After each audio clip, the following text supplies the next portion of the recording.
approach.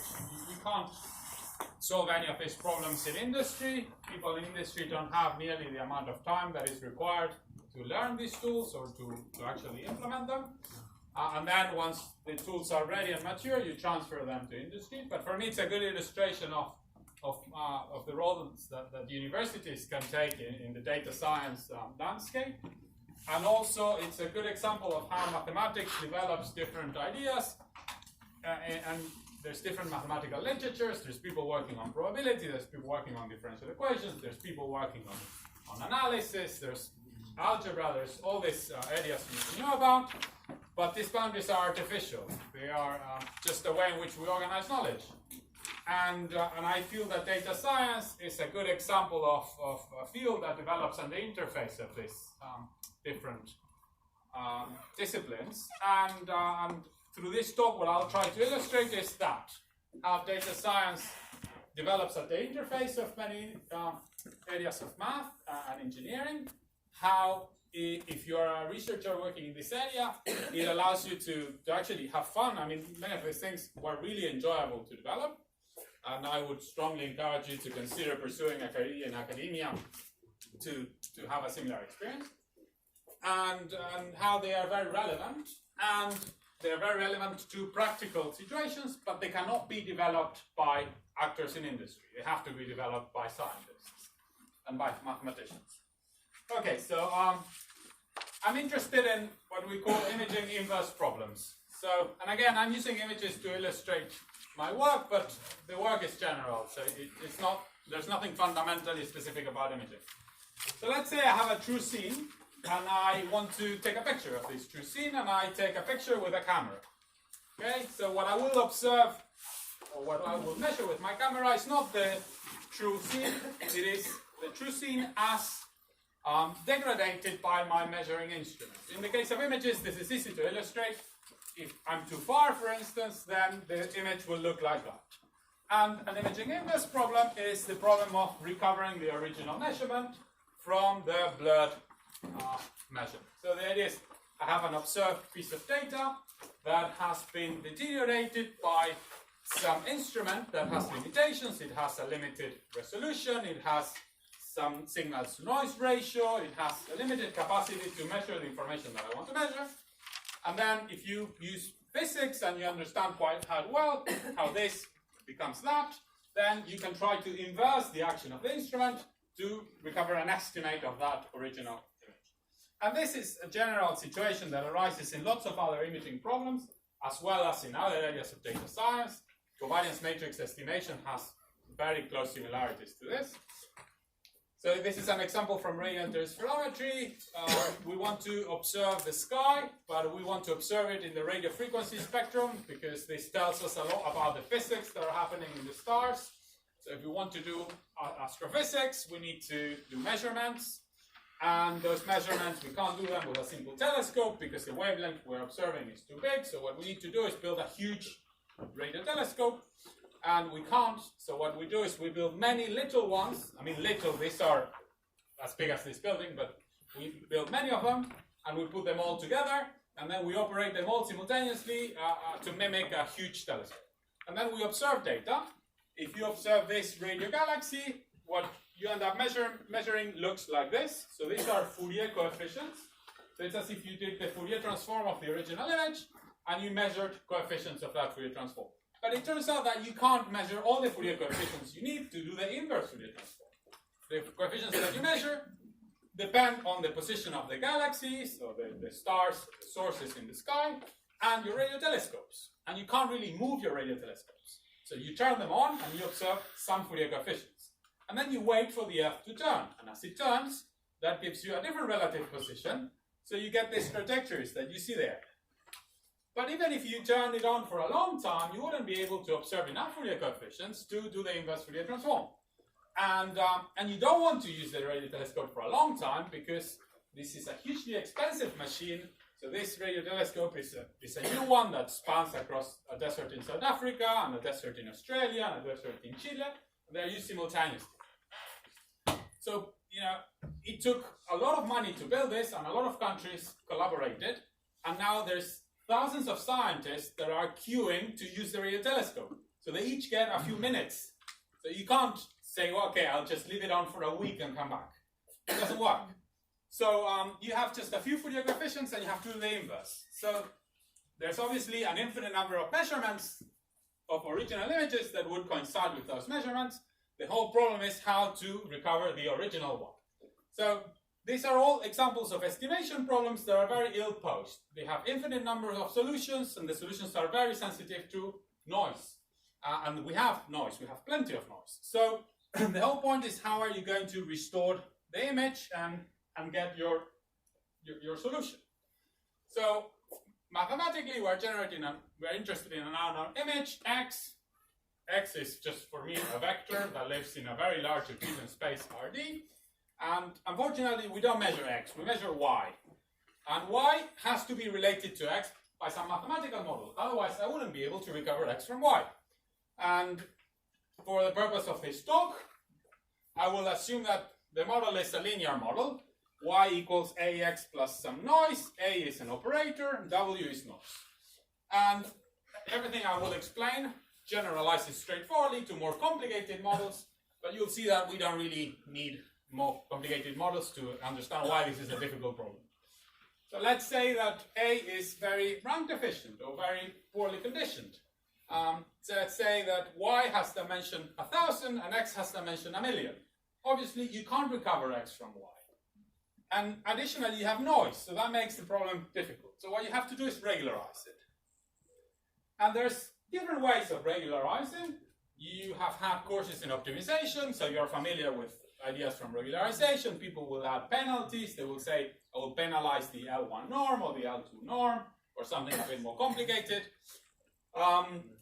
The flavor of regularization that I'm using is called Bayesian statistics. So this is a probabilistic framework that I'm sure you've already studied or seen or heard of, but I'll re-explain it briefly so that we're on the same page.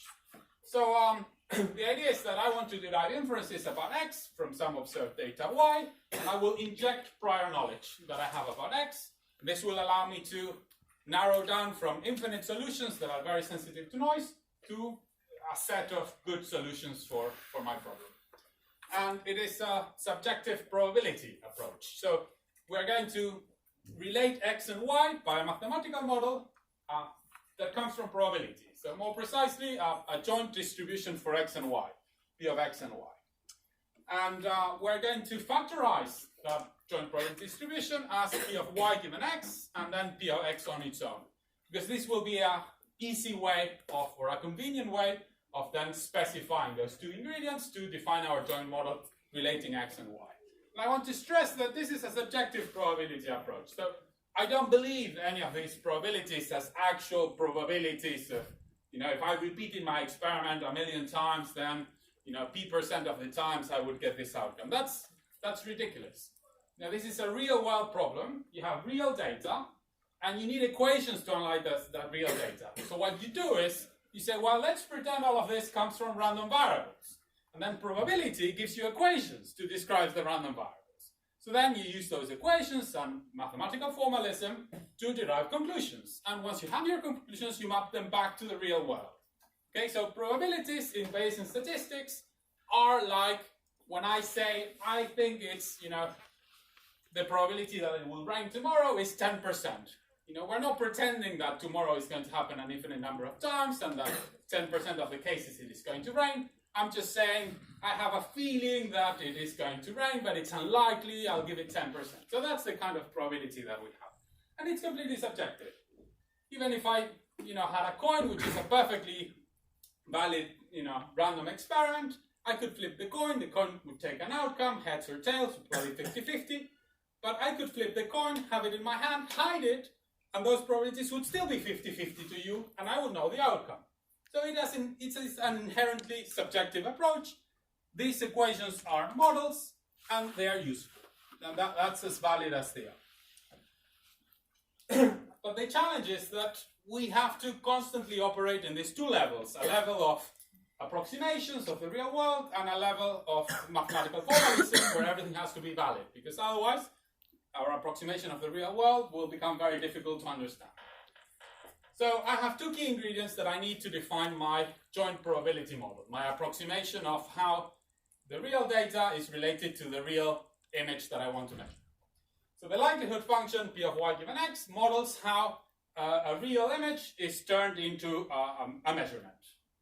And then the prior function, the prior distribution, is the marginal of x when I integrate out y from my model. And this describes knowledge that I have about x, which is independent of y. We call it the prior because the idea is that you have that knowledge even before you observe the data y. But I think a more fair description would be that this is the marginal distribution. This is what I know about x, regardless of the value that y is going to take. So for example, in our problem where y was equals to ax plus w, then the y had a likelihood function that looks like that. It's a Gaussian likelihood function, and a trivial standard choice for a prior for x would be to choose something in the exponential family. So the idea would be exponential of minus theta psi of x, where psi is some regularizer like the L1 norm, and then theta is a regularization parameter. And something that we didn't quite appreciate until recently is that this regularization parameter, it's not really giving you a trade-off between data fidelity and regularization. What it is doing formally, mathematically, it is setting the expectation of psi.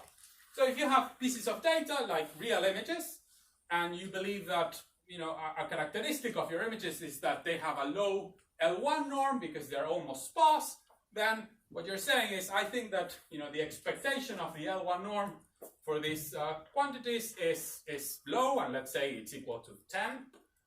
What you need to do is set theta such that the gradient of the log partition function, which is this normalizing constant, evaluated at theta, gives you 10. Okay? And that's what you are controlling with regularization parameters. So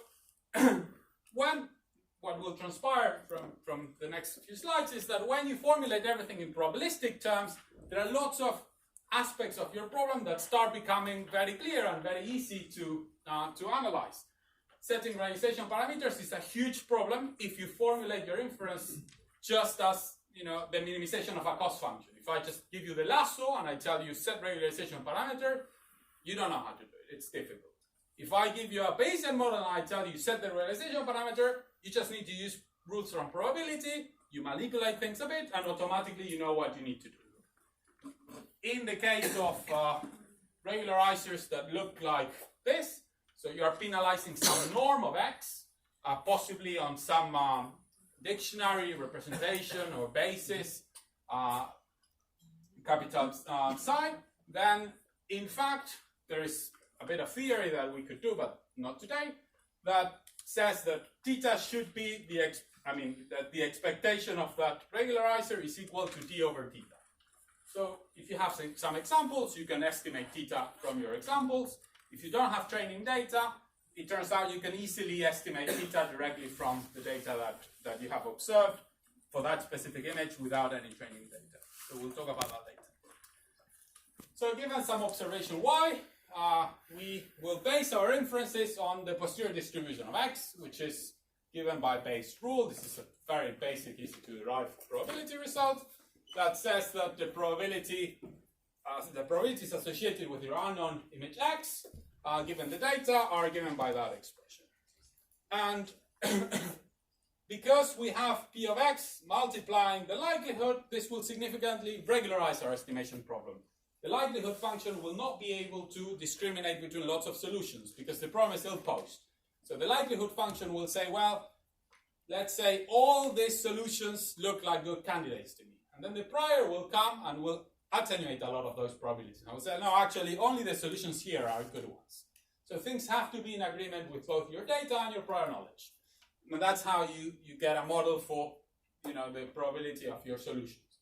But when you do Bayesian inference, the solution is that. The solution is the posterior distribution of the set of solutions. It is not a number. It's not an image that you display. It is a description of your knowledge of the solution given the data that you have observed. However, decision makers usually need an image to display.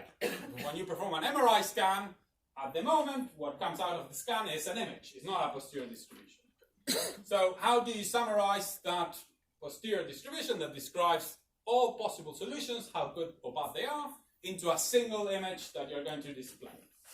Okay, so there's two avenues. There's one mathematically very elegant avenue called decision theory that we should be using, and then there's another one called maximum of posteriori estimation, which is computationally efficient, and that's the one we are using.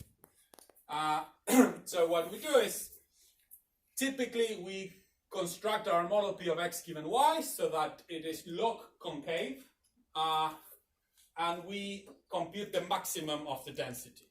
And we work with models that are log concave because in that case, computing the maximum of the density can be formulated as a convex optimization problem. And as you know from previous courses, convex optimization problems are problems we know how to solve really well, really efficiently, and with very good theoretical guarantees. So, scientists and people in industry have worked for at least 30 years now to have good models that are convex and that provide good results in a computationally efficient way. So this would be the main approach at the moment, state-of-the-art material. However, it has many limitations. Having an estimate is not telling me anything about the uncertainty in my solution. So if you have built a radio telescope and you are acquiring astronomical images, it's not because you not want to have a nice screensaver, it's because you want to do science with those measurements. And when you want to do science, you can't use just an estimate of your image. You need error bars, you need hypothesis tests, you need the full thing. And you can't do that just by solving that optimization problem. So at the moment, it is very difficult to use state-of-the-art imaging models to do science, because those models are designed with the idea that you just need an image to display, which is incorrect when the image is in fact a physical measurement. If I have any parameters in my model that are unknown, let's say the operator A was partially unknown, then that would be a difficult situation because I wouldn't have a convex optimization problem anymore. And then we don't have good theory as to why computing this quantity is a good thing. We have a lot of empirical evidence that it is a good estimator, but we don't have theory. Okay, so one example again in radio astronomy. You have some data, you analyze it, and you get that image of a radio galaxy called W28 supernova. And people that have acquired this image, they are interested in what's happening in the background and what sources are active. And some of the things that they will want to know is how much energy does this source have, say. And then they want to, you can measure it from the image. And what they will need is an error bar on that energy measurement. They will say, okay, is this accurate up to 1%, 10%, 1,000%? I don't know. Go to the real radio galaxy, measure the real energy. Let's do this, 1,000 times, and I'll give you error bars. So, in reality, it's very difficult. So you need math to answer those questions. You need to be able to do uncertainty quantification or hypothesis test to accept or reject the presence of these sources at a mathematical level. You can't rely on empirical strategies to answer any of these questions. And obviously, from this data, we see that there are huge gaps. Most Fourier coefficients are not measured. So it would be difficult to argue that, look, I will do the same image and I'll just remove that, and then this data won't work anymore. How do you know that with all the Fourier coefficients you have not measured, that there's not some other combination of Fourier coefficients that agrees with your data and is pretty good, except that it doesn't have that source in the background? So we don't have good methods to answer that kind of question. So my first subsection now will summarize briefly some work on how to do uncertainty quantification for any inference problem that has convex geometry.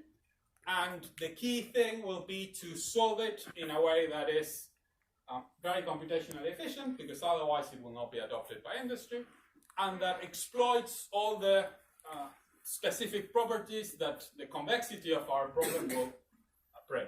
So we know that convexity allows for efficient computation of the minimizer of the cost function or the maximizer of the posterior. These are the same thing.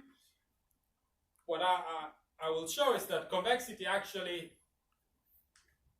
generates a lot more than just a convex cost function. It constrains a lot how random vectors behave when they are high dimensional, because here we're talking about probability distributions. The solution is a random vector, and convexity will constrain a lot its behavior, and this will allow us to do uncertainty quantification just by using rules of probability without having to do explicit computations, which would be expensive. So how do you summarize? How do you do uncertainty quantification? Okay, there's two main things. One is giving confidence intervals, and the other one is hypothesis testing. So let's start with confidence intervals. In the Bayesian literature, they are called a bit different. Credible intervals, to distinguish them from confidence intervals in the frequentist literature. So the idea is that a set C alpha is a credible region at level alpha if the probability of x being within this set is 1 minus alpha. Okay, so let's say that rather than giving you a single image, I want to tell you all of these are good solutions to your problem. So the way I would say it is, this is a set, and this set has 99% of probability mass. So your solution is within this set with probability 99%. Okay, there's an infinite number of ways of slicing space to accumulate 99 probability. So what we do is, we have a bit of theory that says which ones are good and which ones are bad ways of slicing space. In particular, there is this very specific way that says, if you take your cost function and you slice it, and all the points that fall below the threshold, you see that as a set, then that is the most compact way of creating a set of solutions that are up to 99%. Okay, so your probability, your posterior, looks like this. You would threshold it and keep all of the high posterior probability. Equivalently, if you're looking at the cost function that you are minimizing, you just put a threshold and keep what's below the threshold. Okay?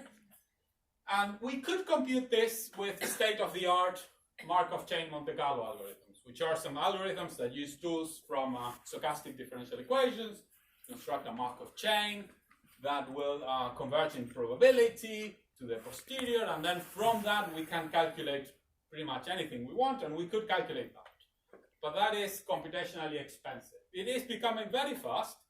It is becoming faster and faster. It used to be something like 2 months for this kind of problems. Then it went down to a day, then it went down to an hour, now we are down to 10 minutes. But it's still a bit slow, particularly for very large data sets. But it turns out it's not necessary to do any of those calculations because something very particular happens when you deal with these probability distributions. So here I have two plots where I have initialized a Markov chain at two different parts of the parameter space.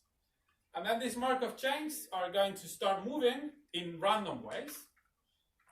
So Markov chains are stochastic processes that dance around space randomly, but with probabilities that are position specific and that can be designed such that after a while you forget where you started, and then you start dancing according to some stationary probabilities. In our case, the probabilities of the posterior distribution. So your Markov chain will move around space and visit each point in space with a probability that is given by the posterior distribution of your model. So if you can do that, it's fantastic. You start a Markov chain anywhere, you wait for a while, and then what you're observing are different possible solutions to your problem, and you are visiting likely solutions a lot more frequently than unlikely solutions. And from that, you can do confidence sets and everything. So here I have an image that is something like size 10,000 pixels, and I initiated two Markov chains, and I make them run for 1,000 iterations. And what I compute at each iteration is the value of log p, so the value of your cost function phi. And that's a scalar, so I plot it. And what we see is that regardless of where you start, you quite quickly converge to a specific value of the cost function. And what's interesting is that all these points are different. This is a Markov chain that is moving around space. It's never stabilizing. It will converge in distribution, but it will never converge to a point. But it turns out that it is visiting all space randomly, but if you measure the cost function at any of the places it is visiting, it is always giving you almost the same value. Okay? So I became aware of this 2015, more or less, I was doing experiments because I wanted to compute something else, and I realized that this was happening. This was quite unexpected. So I started reading the probability literature to see if there were any theoretical results that would predict this. And luckily for me, there was a group of French probabilists that had studied this problem 2 years earlier. They had some papers from 2012, 2013, 14 that said, look, if you have a random vector that is very large and the density is log concave, then all the probability mass will concentrate on essentially the skin of a convex set. So imagine that you have a Gaussian random variable, then it will concentrate on the sphere of a football or a rugby ball, and if it's not Gaussian, it's something else. It will concentrate on the sphere of another convex body, but it will be convex. And that convex body is given by all the points x such that the value of log p of x given y is very close to the expectation of that quantity, which is the entropy in probabilistic parlance. And what we're seeing there is concentration to the entropy. All vectors have a value of the cost function that is very close to their expectation. And you can show that the distance between log pi of x and the exponential of the expectation, this difference goes to 0 exponentially fast in dimension. By the time you're in dimension 20, it starts to concentrate. By the time you're in dimension 10,000, it concentrates massively. So what this suggested was that there is no need to do the whole Monte Carlo experiment. All I have to do is use probability concentration inequalities. So here's the first result that I thought was worth sharing. It says, suppose that your posterior distribution is log concave. That means your cost function is convex, cost function phi. Then for any level alpha, the high posterior density region C alpha that you wanted to compute is contained within this other set, which is potentially a bit larger. And it's the set given by thresholding your cost function with this threshold that you have here. It is the cost function at its minimum plus some constants that are universal. They don't depend on the model that you have. So as soon as you have computed the minimizer of your optimization problem, you can automatically get the threshold and say the set of solutions that accumulate at least 99% of probability are given by all the solutions that have these costs between the minimum and some threshold. And this is something that takes roughly 20 milliseconds to compute. And this is a conservative approximation. It will always give you a threshold that is equal or a bit bigger than the true threshold that will give you 99% probability. That means that if I do a hypothesis test and I reject with the approximation, I make no error. The approximation is conservative. So if you reject with this, it guarantees that you are rejecting at least at level 95 or 99, which is what you wanted to do. If you fail to reject, then maybe you are doing the right thing, or maybe you are doing a bit of an approximation error. We don't know, but we can analyze it. And this is something that comes for free. And then, of course, what everyone wanted to know was, is this a good or a bad approximation? So I studied that a bit, and what we can show is that the difference between the threshold that you would like to compute and the one that you're getting for free is bounded. And it's bounded by 1 plus something that goes to 0 with dimensionality. So in practice, you're making an error that is quite small. This doesn't explode with dimensionality. When dimensionality increases, you have an error per pixel that tends to 1 in the worst case, and it lives between 0 and 1 in all cases. So this is what's known as a stability result in the Bayesian literature. And then you can also show that these results are tight. You can't improve them unless you restrict the class of log concave distributions that you have. So we did a whole lot of experiments to see how accurate these approximations were. We found that in practice you had errors of the order of 2, 3, 5% for most imaging problems. That's absolutely acceptable, because remember that it's not like God gave me the posterior distribution and I need to calculate it exactly.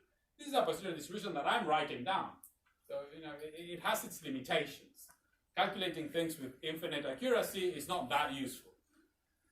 So here we have some examples in application to radio astronomy. So this is the image that the radio telescope would produce if you were using a fairly naive way of reconstructing the image. It's what people call the dirty image. It was fine when we were not ambitious and we were looking at small objects with big telescopes and leaving them on for a lot of time. But now it doesn't work very well, as you see. This is what you get with a state-of-the-art Bayesian model. This is what you get with the exact method if you run your MCMC algorithm. And this is what you get by doing the approximation. In the paper that is cited there, we have quantified all the approximation errors. Here I just show visually that the results are quite similar. So typically, unless you're really trying to make a decision that is very, very, very sensitive to approximation errors, this will tell you what you need to know. For example, one of the things they need to know is what are the areas of the image where you're quite sure that the measurements are correct, and what are the areas where you have more error. And one of the reasons why they need to know this is that then they take the areas of the image that have been measured confidently, and they adjust the parameters of the telescope to fit those points. The idea is that they don't really know the parameters of the telescope that you should put into the cost function. They have an idea, they solve the problem with those, and then they estimate the parameters of the telescope from those measured points, and then they reconstruct the image a second time. So this is perfectly good for doing that, and it takes 20 milliseconds. So once you do it for the actual fact of generating the image takes a bit of time, so the whole thing was 2 seconds on the laptop. Okay, so something else we could do.